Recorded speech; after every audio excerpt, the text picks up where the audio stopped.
आप यहाँ पर दिए जा रहे सभी मोटिवेशनल स्पीच को अच्छे से मन लगाकर सुनें और इन्हें अपने जीवन में उतारें और इन्हीं के अनुरूप अपने आप को ढालें।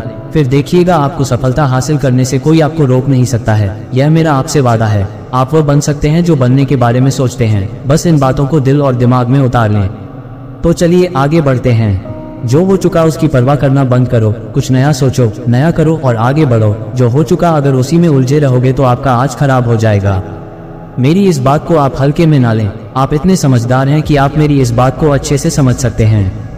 अगर आप वाकई पीछे घटने वाली घटनाओं को दिन रात अपने दिल और दिमाग में दोहराते रहेंगे तो आगे कुछ नया करने का निर्णय नहीं ले पाएंगे। जानते हैं ऐसा क्यों होता है? ऐसा इसलिए होता है कि आपका दिमाग जब बुरी घटनाओं विचार से भरे होते हैं तो यह अच्छे और प्रेरक विचार पैदा नहीं कर पाते हैं और आप हर काम में असफल हो जाते हैं। इसलिए मेरी मानिए, जो हो चुका उसे भूलकर एक नई शुरुआत करें और आगे बढ़िए। नेक्स्ट पॉइंट, हर सुबह मेडिटेशन करना शुरू करो। मान लीजिए एक कमरे में किताबों को एक विशाल ढेर लगा दिया जाए और आपको एक विशेष किताब का नाम बताया जाए और उस किताब को उस कमरे में लगे विशाल ढेर में से ढूंढ कर लाने को कहा जाए तो आपको कितना समय लगेगा? मुझे लगता है आपको बहुत समय लग जाएगा, है ना? लेकिन उन्हीं किताबों को करीने से बुक शेल्फ में रख दिया जाए तो आपको उस विशेष नाम वाली किताब को ढूंढने में बहुत ही कम समय लगेगा। मेरी इस बात से आप सहमत हैं कि नहीं?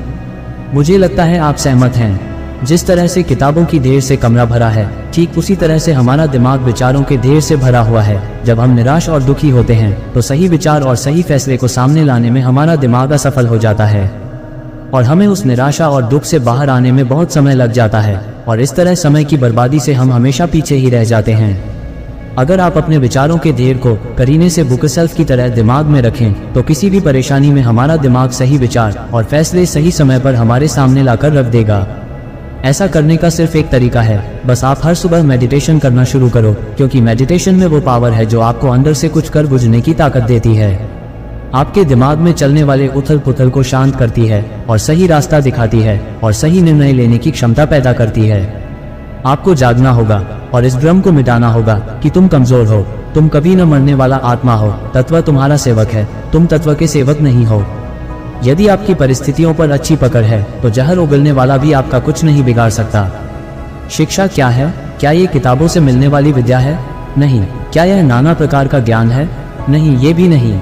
जिस संयम के द्वारा इच्छा शक्ति का प्रवाह और विकास वश में लाया जाता है और वह फलदायक होता है, वह शिक्षा कहलाती है।